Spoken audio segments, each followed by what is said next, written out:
Halo teman-teman, semoga masih semangat ya untuk mengikuti materi part 2 ini.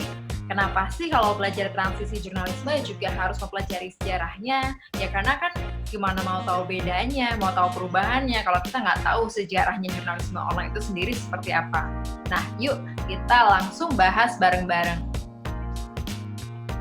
Kalau kita bahas sejarah dari jurnalistik online, salah satu tonggak peristiwanya adalah peristiwa yang terjadi di tanggal 17 Januari 1998, di mana saat itu Mark Drudge membuat Drudge di blognya ya, di Drudge Report, memberitakan mengenai skandal Bill Clinton dan Monica Lewinsky. Peristiwa ini juga kadang disebut sebagai Monica Gate. Kalau mau tahu tentang apa, silakan dibaca sendiri.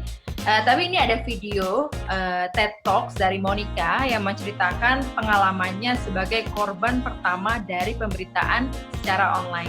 Nih saya tampilin ya ke teman-teman.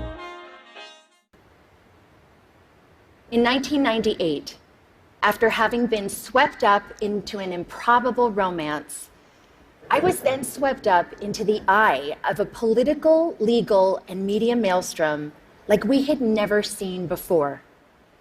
Remember, just a few years earlier, news was consumed from just 3 places: reading a newspaper or magazine, listening to the radio, or watching television.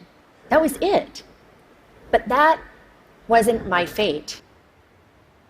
Instead, this scandal was brought to you by the digital revolution. That meant we could access all the information we wanted, when we wanted it, anytime, anywhere. And when the story broke in January 1998, it broke online.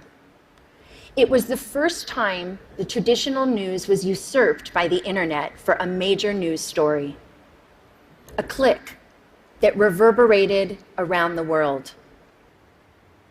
What that meant for me personally was that overnight, I went from being a completely private figure to a publicly humiliated one worldwide.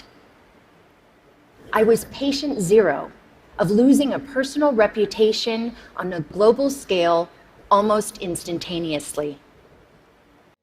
Tadi kan sejarah awal online journalism secara global. Nah, kalau di Indonesia sendiri seperti apa?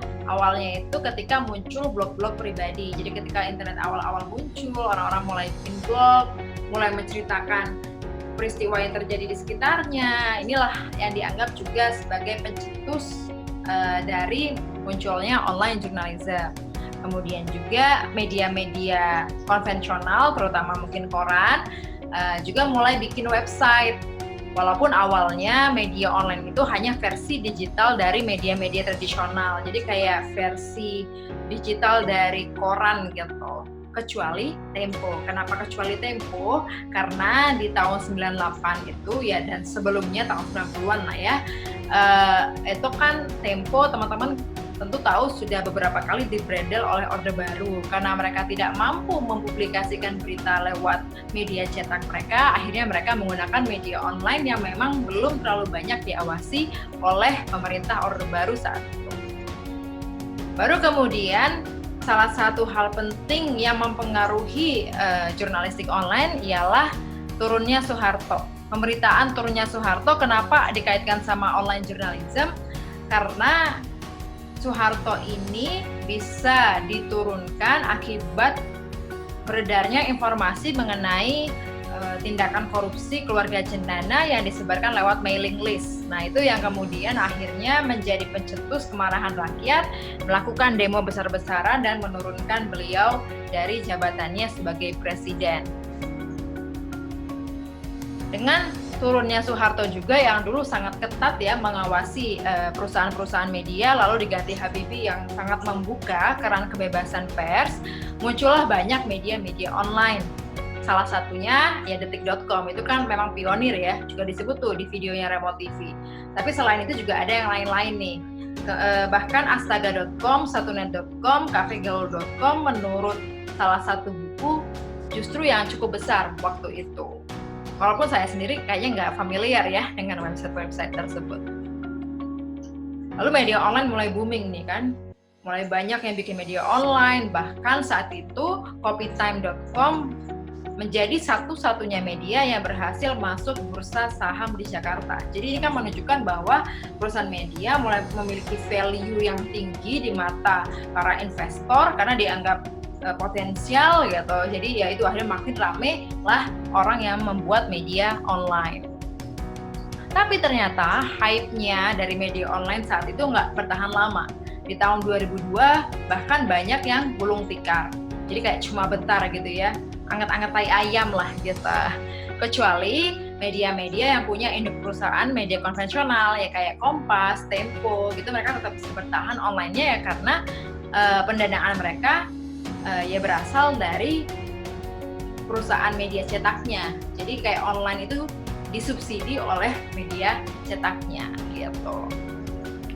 Tapi mereka itu runtuhnya atau jatuhnya nggak lama-lama. Tahun kemudian mulai bangkit lagi, terutama dengan kehadiran Kapan Lagi dan Okezone, yang mana kemudian media online terus berkembang dan berinovasi sampai sekarang. Nah, tadi kan saya sebutkan misalnya kayak Kompas, Tempo berhasil bertahan karena mereka punya induk perusahaan media konvensional. Gitu. Inilah yang disebut sebagai legacy media. Ketika ada media online yang sebenarnya hanya perkembangan atau anak dari perusahaan media-media konvensional. Tapi ada juga yang disebut sebagai native media. Native ini kan ibaratnya asli ya, murni dia hanya media online ya. Contohnya detik.com. Dan sekarang tentunya banyak juga ya media-media yang memang dia asli atau murni hanya punya perusahaan online aja. Mereka tidak terkait atau tidak terafiliasi dengan perusahaan media konvensional manapun. Saya kembali lagi ke riset saya tadi. Jadi memang riset saya sebenarnya fokusnya ke native media. Untuk melihat bedanya native media sama legacy media. Dari hasil penelitian saya itu ditemukan bahwa ternyata native media itu mengadopsi nilai-nilai startup. Misalnya informal work culture ya, di mana budaya kerjanya itu informal, santai banget ke kantor, kemudian juga pakai pakaian yang bebas, terserah, yang penting nyaman. Kemudian juga satu orang pekerjaannya banyak, kalau teman-teman familiar ya dengan culture-nya startup. Jadi ternyata native media mengadopsi value tersebut.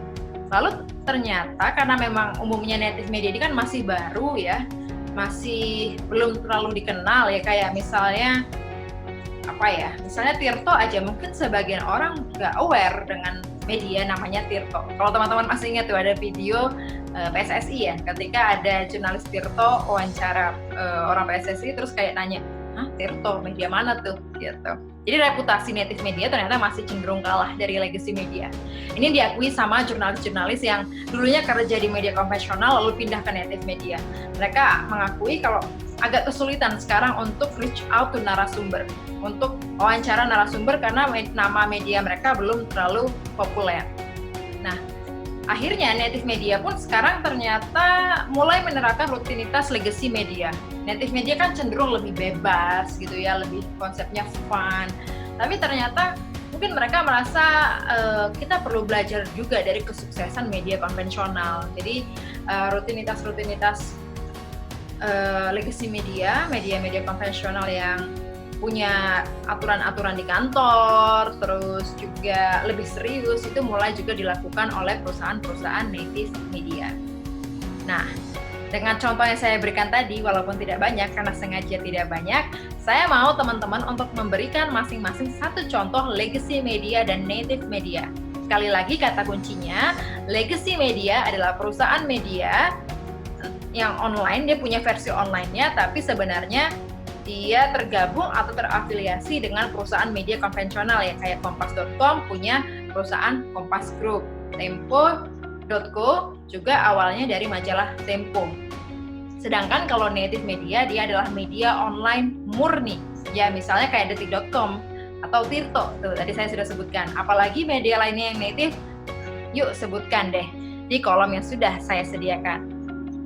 Oke deh teman-teman, untuk pertemuan kali ini cukup sekian aja materinya sampai di sini. Kita jumpa lagi di pertemuan minggu depan, yang mana kita akan mengadakan kuliah tamu dengan Mbak Ingrid, seorang jurnalis kompas.com. Pastikan jadwalnya ya, jangan sampai keliru. Dan info selanjutnya mengenai akses video conference-nya, entah kita pakai Zoom atau Google Meet, akan saya infokan di grup WhatsApp maupun di pengumuman di Elitak. Jadi sering-sering cek keduanya. Anyway, yuk kita tutup kelas hari ini. Selalu jaga kesehatan, pakai masker, dan jaga jarak kalau keluar rumah. Sekian, bye!